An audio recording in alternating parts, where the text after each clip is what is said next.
They told me the temple was empty, abandoned since the flood that erased half the valley. But when I reached the gates, incense still hung in the air. Faint, patient, the way memory lingers after a name is forgotten. The hinges should have been rusted shut, yet they opened like lungs accepting breath. I had come to see what silence looked like. I was tired of cities that never stopped apologizing for being alive. The climb had taken 2 days. By the time I reached the summit, my shadow was thin enough to pass for faith. Inside, the floorboards sighed under my weight, as though greeting an old mistake politely. The altar was bare. The walls had lost their paint, their patience, their purpose. Still, the air felt occupied, not by ghosts, those at least know they are dead, but by something waiting to remember itself. Then I heard it, the sound of prayer, soft, rhythmic, unhurried, the cadence of someone who knew the words well enough to forget them halfway through. I followed the sound into the inner chamber. A single lamp burned there, flame steady against the draught. Kneeling before it was a figure wrapped in robes so worn they looked woven from dusk itself. I opened my mouth to announce myself, but the figure spoke first. "You're late," it said. The voice was mine, older, quieter, carrying the weight of 1,000 apologies that had learned to stop asking for forgiveness. The figure did not turn. It simply continued the prayer, syllables folding over one another like waves that never learned the difference between rising and falling. I stepped closer. My heart made the sound of footsteps before my feet did. "Who are you?"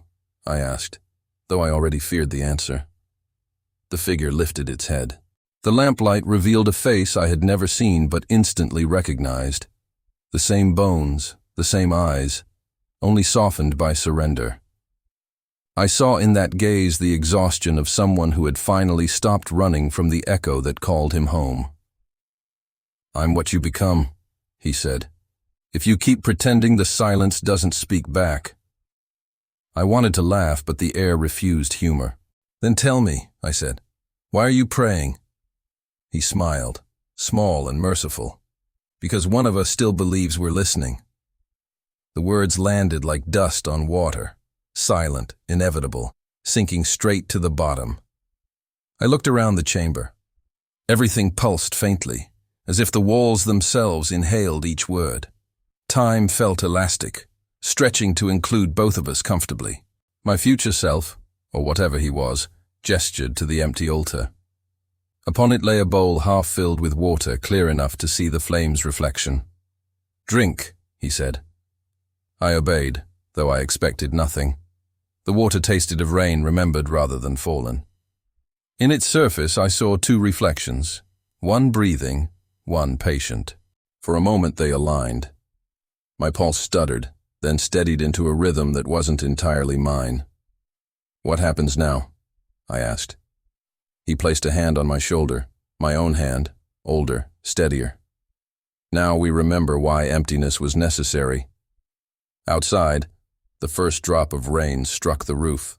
The lamp did not flicker, neither did I. Chapter 2. The Circle That Prays Itself. He didn't rise. He only shifted, the way a candle adjusts to make room for its own light. "Sit," my future self said, and there was no command in it, only the inevitability of gravity. I folded beside him. Our knees aligned like 2 stones the river had decided to keep. The floor breathed once under our weight, and then remembered how to be still. "Tell me how you exist," I said. I meant, tell me I'm not hallucinating. Tell me the world has rules.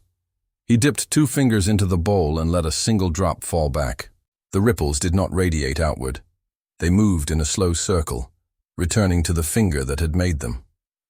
"Time here is not a line," he said. "It is a prayer with a refrain."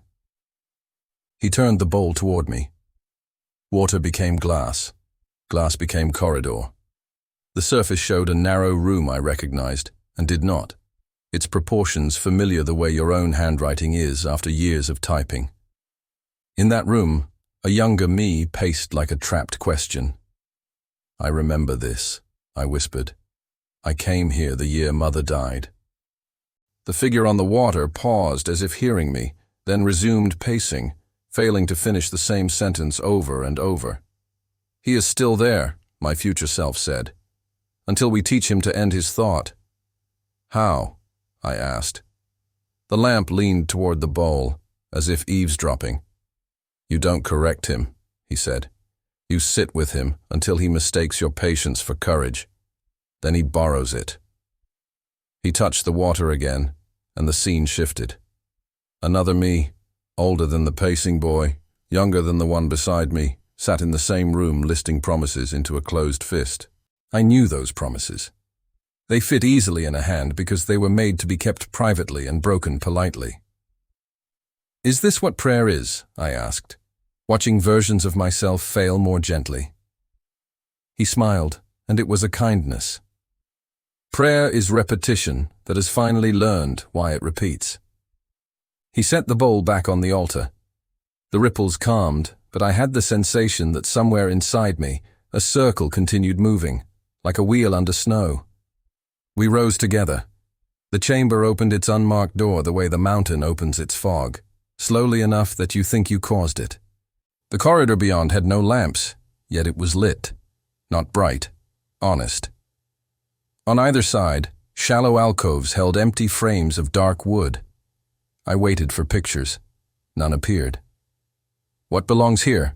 I asked. The faces you refused to wear, he said. The ones that asked for tenderness you hadn't learned yet. He placed his palm into one frame. A faint warmth gathered, then faded. They are not lost. They are shy. At the end of the corridor, a round room. No door, no window, only a ceiling opening the size of a bowl. Sky poured through it like water poured carefully. Along the wall, 12 niches, and a 13th facing the entrance. In each niche, a mat. In each mat, an impression worn by knees. None of them matched exactly, the way brothers resemble and resist each other simultaneously. We all prayed here? I asked. We all are praying here, he corrected. Past is just what the present agreed to remember. Future is the same courtesy extended forward. He took the 13th mat. I took the one opposite without deciding to. The moment our knees settled, a soft sound gathered. Breath, rain, wood, memory, layering until it became a chant with no words, only intention. Along the wall, impressions became occupants. Shadows first, then clearer, like fog changing its mind. I saw myself at different lengths of sorrow and hope. One with a shaved head, one with ink-stained fingers, one with a scar at the lip I did not yet have. None looked at me. All faced the center. We looked together at nothing until nothing felt full. What do we say? I whispered. We say what silence says when asked politely, he answered. He began, not aloud but plainly, and I followed. We offered the simplest inventory, the bread we didn't hoard, the names we pronounced correctly, the steps we swept after walking. With each admission, the room deepened. The sky hole above brightened without growing brighter. The light simply learned where to stand. My throat loosened. The circle inside my chest aligned with the room S. And for a moment I felt several ribs belonging to different years click into agreement. I was crying without tears, the way wood cries when weight shifts off it at last. I wanted to apologize to all of them, to the boys, the men, the versions of me who had done their best without knowing what best meant here. Don't apologize, the one beside me said gently. Offer. Apologies end. Offerings continue. We knelt until time mistook us for furniture. When we stood, the impressions faded back into frames, and the shadows sat down inside my bones as if they paid rent there. What did we accomplish? I asked, half ashamed of the question. Alignment, he said, the smallest unmiracle, enough to let the door to the next room agree to be a door. On our way out, I noticed a 13th frame still empty. I hesitated. Superstition or intuition, I could not tell. He watched me notice it and did not hurry my looking. "Whose is that?" I asked. He touched my shoulder with a familiarity that did not presume ownership. "The face you wear when you forgive the present for not being your plan." We returned to the inner chamber. The lamp had not burned down. The bowl held still water that knew too much to brag. "They told me the temple was empty," I said, testing the sentence one more time as if it might confess. My future self smiled the way a garden smiles, quietly by continuing. "Empty," he said, "is what rooms call themselves before they learn your name." Outside, rain found its rhythm on the roof. Inside, the circle inside me kept praying without my help, which felt like trust. "What happens if I leave?" I asked. He looked at the door, then at me, then at the floor we had taught to listen. "You will," he said. "Leaving is part of arriving here. But before you go, you should meet the one promise we never kept and stopped admitting existed." A draft moved through the chamber without making the flame waver. Somewhere in the wood, a hinge I had never heard before cleared its throat. "Where?" I asked, though the answer had already arranged itself behind my ribs like a guest straightening a chair. He nodded toward the far wall. "In the room where tomorrow kneels." The wall he pointed to was blank. No door, no seam, only smooth stone shaped by patience and weather. But as I stepped closer, the air thickened. My breath slowed to match something else's rhythm. A pulse, low and steady, came through the floor. When my fingertips touched the wall, it felt warm, not with heat, but with the memory of hands. I pressed harder. The surface rippled, softening like wax, remembering its former flame. Then, without ceremony, it parted. Beyond it stretched a narrow hallway, glowing with a dull silver light. The walls breathed in time with my heart, though not my present one. The rhythm was ahead, like a clock that already knew what I would decide. I turned to my future self, but he had not followed. He stood at the threshold, half shadow, half light, watching me with calm authority. "This is where I stop," he said. "And if I go in? You meet the part of us that believed too easily in salvation. Why would that be dangerous? Because he still thinks time is merciful." The passage grew colder with each step. The light came from nowhere and everywhere, bleeding from the air itself. The sound of the prayer followed me, softer now, like a lullaby hummed through stone. At the end stood another chamber, smaller, rounder, quiet enough to hear a heartbeat that wasn't mine. The room had no lamp. The light came from a figure kneeling before a stone altar, its outline luminous and trembling, as if made from light that refused to choose a single moment. It was me again, but younger, not by years, by hope. His shoulders hadn't learned the language of regret. His hands were pressed together in honest devotion. He whispered words I could no longer pronounce without irony.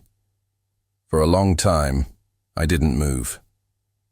Watching him pray was like watching a child build a house out of rain. Tender, useless, necessary. Finally, I spoke. "You can stop," I said. He didn't. His lips kept moving, eyes closed, voice soft as the sound of sand choosing where to fall. I said stop. He looked up. The light from his skin reflected on the altar, making it glow. His face was mine without the armor. "If I stop," he said, "you won't start again." "I already did," I said. "I came here. I'm learning." He shook his head. "Learning isn't the same as remembering. You remember what pain felt like. I remember why it was worth it." I took a step closer. "You think praying will save you?" He smiled. "It already did. You're the proof." The floor trembled. The air thickened into weight. The room began to fill with water, not flooding but rising like glass being poured from the ceiling. In its reflection I saw 100 versions of us, crying, laughing, kneeling, breaking, rebuilding. None of them false, all of them necessary. "I came to understand," I said. "Then stop trying," he whispered. "Understanding is the final disguise of control." The water reached our waists. My knees weakened. The younger me stood calmly, eyes closed, hands open. The water touched his face, but didn't distort it. "Who are you praying to?" I asked. He opened his eyes, and for the first time I saw fear. Not of me, but for me. To the version of us that will come after you. The one who still believes silence is empty. Someone has to keep the light on until he arrives. The water rose over my chest, my shoulders, my head. Sound dissolved. I reached out, but the surface hardened, clear as the mirror I had once shattered. I saw him through it, still praying, still glowing, still waiting.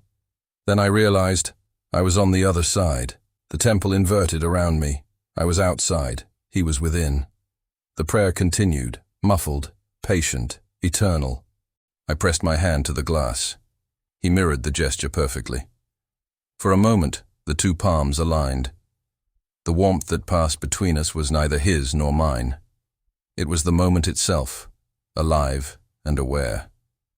A whisper rippled through the water wall. Time is not mercy. Time is maintenance.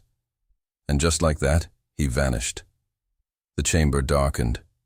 The water drained upward, leaving me dry, breathless, trembling. I turned back to the entrance, but there was no doorway anymore, only a thin circle of light on the floor waiting. I stepped into it. The temple exhaled. When I opened my eyes, I was kneeling again beside the lamp, alone. The bowl was empty. The rain had stopped. But somewhere inside the walls, a prayer I hadn't spoken yet was still being said. When I stood, the lamp went out on its own, but the darkness didn't feel empty. It had texture, like breath woven into fabric. Each inhale moved the air as if the walls were expanding with me. The temple, I realized, had adopted the rhythm of my lungs. Every sound had weight now. The creak of wood was a thought forming. The settling dust was a whisper thinking itself through.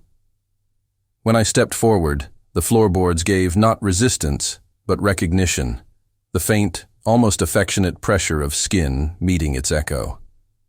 I touched the nearest column. It pulsed once, faint but deliberate. The pulse matched mine. I took my hand away. The beat lagged, reluctant to part. That was when I understood that I wasn't in the temple anymore. I was the temple. Or rather, I had been absorbed by the memory of what it meant to be prayed inside of. Something in the rafters stirred, and a low humming began, like bees in a hive deciding to speak. The sound resonated in my chest.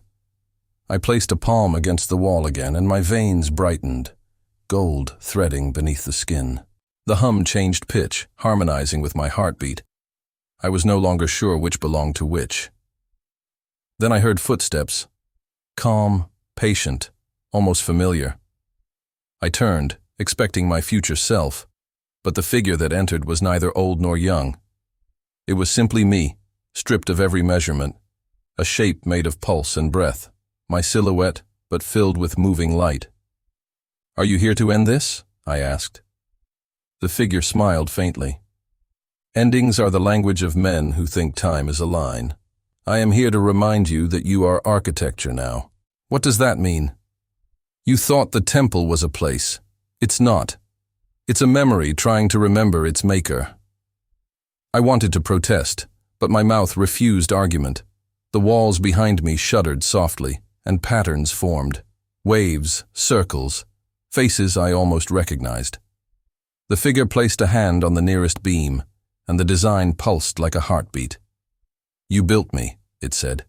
Each prayer, each silence, each refusal to forgive, brick by brick. When you left, I waited. When you returned, I listened. But now, it stepped closer, its edges blurring. "Now you need to become what you were asking for." I closed my eyes. The floor rose to meet my knees. "I don't know how." "You do," it whispered. "You've been practicing patience long enough to confuse it for punishment." Something cracked inside the air. Not a sound, a realization. I opened my eyes and saw the figure dissolve into streaks of gold that stretched along the ceiling, tracing the ancient lines of the architecture. Each beam, each nail, each knot of wood shimmered briefly, then steadied into calm. I could feel it, the warmth of my own blood moving through the structure. The temple had found its pulse. Outside, thunder rumbled, low and approving. The mountain leaned closer, listening. Then came the wind. It moved through the open doorways, circling the inner hall, like a question that already knew its answer. The motion stirred the ashes from the extinguished lamp, scattering them across the floor. As they fell, they formed words I didn't know I knew. We do not build gods. We remember them. The phrase repeated as the wind carried it across the room. I knelt, pressing my hands into the ash. The warmth was familiar, body heat returning from stone. "I'm still afraid," I said. "What happens when I leave again?" The walls creaked, patient and kind. The words that came were not sound, but rhythm. "Then I will walk too." The pulse beneath my palms slowed, sinking again with mine. I looked up and saw the temple's golden veins fade back into stillness.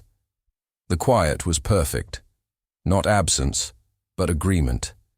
For the first time, I understood what my future self meant by emptiness being necessary.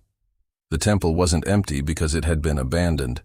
It was empty because it was waiting for me to become large enough to hold silence without breaking it. I stood. The doorway behind me glowed faintly. Rain light filtered through, shimmering like the breath of a sleeping god. As I stepped toward it, the floor whispered with every movement. "Stay if you wish. Leave if you must." Either way, the prayer continues. I paused at the threshold and looked back once more. The air shimmered faintly, and for an instant I thought I saw movement. Not someone, but something bending in slow reverence. The temple bowed to itself. When I crossed into the rain, the world didn't feel separate. Each drop struck my skin like recognition. And in the distance I could still hear it. My own heartbeat, echoing through wood, stone, and air. The sound of a structure learning to breathe. The rain did not fade. It rearranged. Each drop paused mid-air as if waiting to hear what I would decide. The mountain below hummed like an instrument tuned to patience. When I turned back toward the doorway, the temple's outline shimmered, half architecture, half pulse. I stood between two silences, the one that waits and the one that moves. The longer I listened, the more I felt them argue gently beneath my ribs. If I stayed, I would become permanence. No hunger, no forgetting, only awareness stretched into structure. If I left, I would become motion again, subject to mistake, to joy, to decay. A voice, neither mine nor separate, spoke from the walls. "You asked once what prayer becomes when it finishes learning your name. It becomes this question." "I'm tired of questions," I said. "That's good," the voice replied. "Only the weary tell the truth without decoration." I stepped back into the hall. The floorboards sighed, grateful. Light gathered where I had stood, folding itself into a small golden thread that floated upward, weaving into the rafters. I realized that each person who had ever prayed here had left one of those threads behind. Together, they were the temple's skin. My own strand pulsed softly among them, neither brighter nor dimmer. "You won't disappear if you go," the temple murmured. "You will thin into memory, and memory is how we travel." I closed my eyes. Images arrived without chronology. The younger me still praying in his flooded room. The older one waiting beside the lamp. The boy pacing, afraid to finish his thought. All of them breathing through me, none demanding permanence. When I opened my eyes, I saw my future self standing at the doorway again, smiling, unafraid. He raised his hand in blessing, though I realized he was only waving goodbye. "Which one of us is real?" I asked. He tilted his head. Whichever one remembers that choice isn't punishment. The roof groaned. Rain resumed its descent, each drop a soft percussion against the tiles. I felt the heartbeat of the building slow until it matched the rhythm in my throat. Then, gently, it released me. The walls exhaled. The door widened. Outside, dawn bent over the valley, pale and forgiving. I stepped into it. My feet sank in wet earth and the ground did not mind.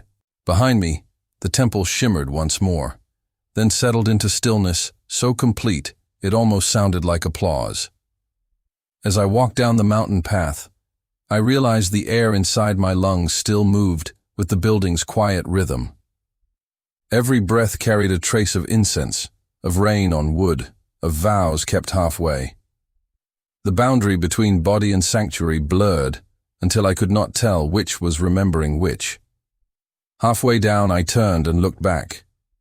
The temple appeared ordinary again, stone, wood, moss, roof. But I could feel it breathing, could feel it noticing that I had chosen motion. A final whisper brushed my ear, patient as tide. Go and build with what breaks. I smiled, though it felt like reverence. By the time I reached the first bend of the path, the mist had erased everything behind me except the faint outline of doors that would never close. They told me the temple was empty. They were right, and they were wrong. It is empty the way the heart is between beats, briefly, beautifully, waiting for the next arrival. If you ever find it, you won't see me there. You'll hear a rhythm in the wood, a sigh in the roof tiles, a pulse inside your own chest, keeping time with something older. That will be enough. Remember this. Every silence you enter has been listening longer than you've been alive. Treat it gently. Sweep its floors with the breath you waste on fear. Light a lamp, not to see, but to remind the dark you kept your appointment. And when you hear a voice that sounds like yours from another room, don't run. Sit. That is the future arriving politely to pray where you left space.